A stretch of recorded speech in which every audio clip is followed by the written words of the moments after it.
Hi, I am Edward Ramos, and for my project, I chose to do a slumber party. In doing a slumber party, I have stepped outside my gendered role in society. From birth, children are positioned into behaving appropriately for their gender. This is due to social forces such as television, literature, and traditions that have pushed for differential treatment of sons and daughters.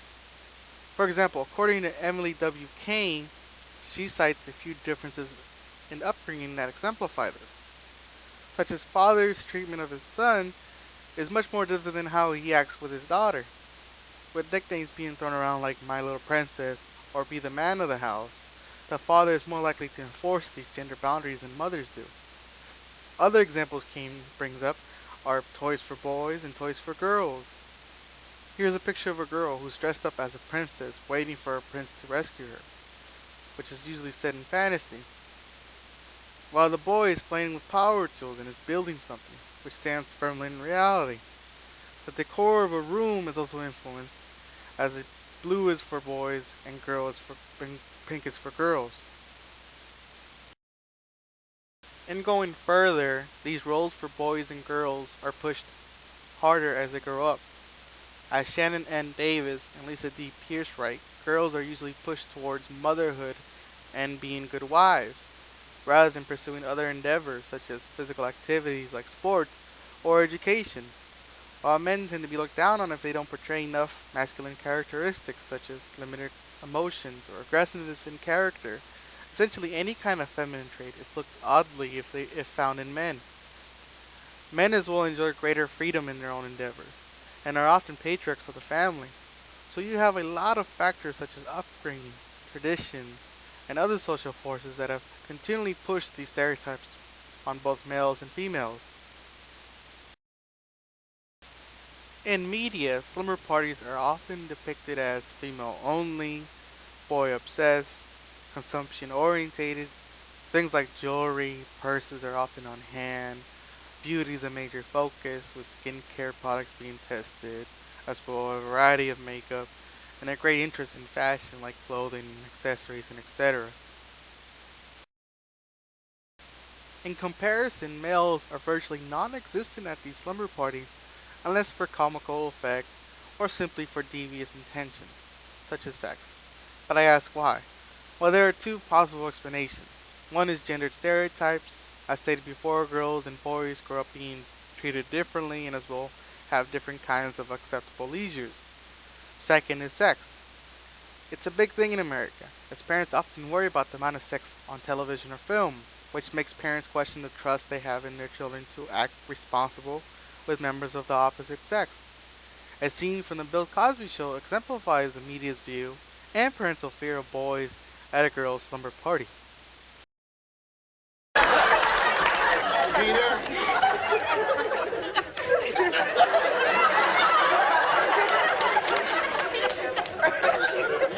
Your mother says you can stay. Would you like that? Well, how's it feel to be the only man with 7 women?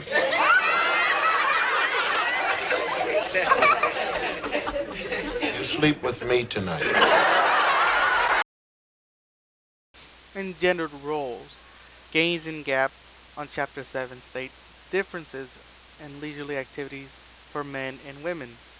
In the case of women, a chief incentive to participate in activities is usually social. Visiting friends is another reason for participation. These friendships tend to be intimate. These factors as well apply to slumber parties, as they are social gathering of friends, and because secrets are shared, they are as well intimate. For men, Gains and Gaps notes that friendships are built around activities. The incentive to participate in leisurely activities is often for competition. Um, in the same way as girls, boys are put into activities best suited to their gendered role. Um, this brings up the point of upbringing and other social forces that have pushed up gender stereotypes. Men approach matters through their gendered roles. Um, when contrasting what Gains and Gaps point out in Chapter 7, the way that a slumber party is structured, wouldn't necessarily mesh well with male characteristics. And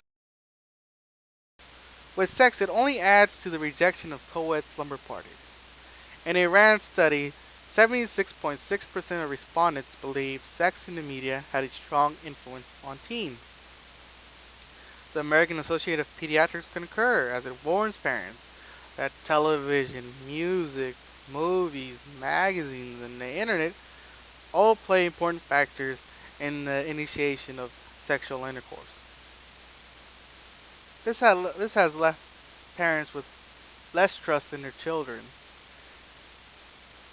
and having an interaction with the opposite sex because there's always that fear of an early parenthood or sexual promiscuity that all limit the amount of close relationships these teens have or younger children have with each.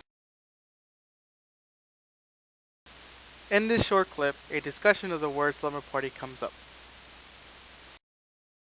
For guys, bro. Like basically the summer party is for some like little girls be having this shit. But check it out, because I know you. You don't know what you be talking about, and you says for school, so I trust you. I'm like, all right, nigga, I'm gonna come over. We're gonna have a summer party because it's for your camera, for your school. What if I said you have to tell somebody that you know that we're gonna have a sleepover?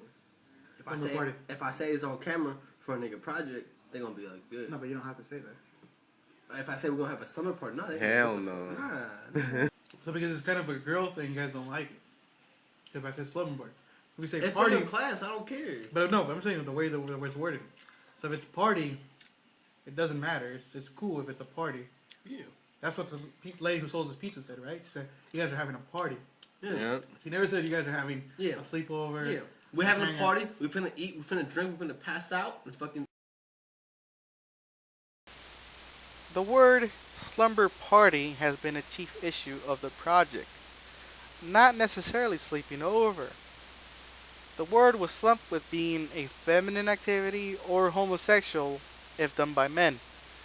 An interesting point was when we went out for pizza, the lady cashier asked if we were having a party on a Tuesday.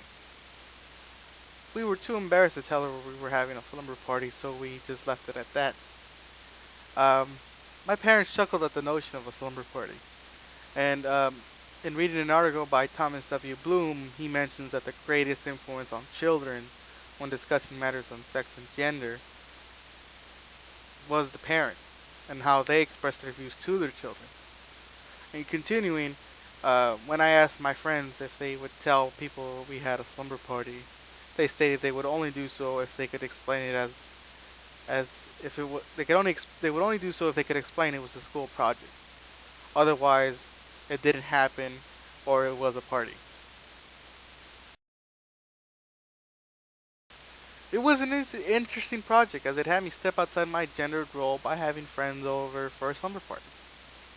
When I mentioned it to people, they laughed, but it was an interesting night with food, drinks, and video games filling up our time. Um, but as well, we can never really get over the fact that, or the awkwardness that we were having a slumber party. By the end of the night, we just said it was a sleepover. But is it the same thing as a slumber party? I don't really know in that sense. But the night just showed me how culturally acceptable slumber parties are for girls and how socially awkward it is for boys to try to mimic one. But as the old uniformity of traditional family gives way, the perception of what is acceptable behavior for the two genders may as well continue to change. There could be more male babysitters, as well as greater amounts of boys and girls, sleepovers. One can only hope. So that's my presentation, and thank you for watching.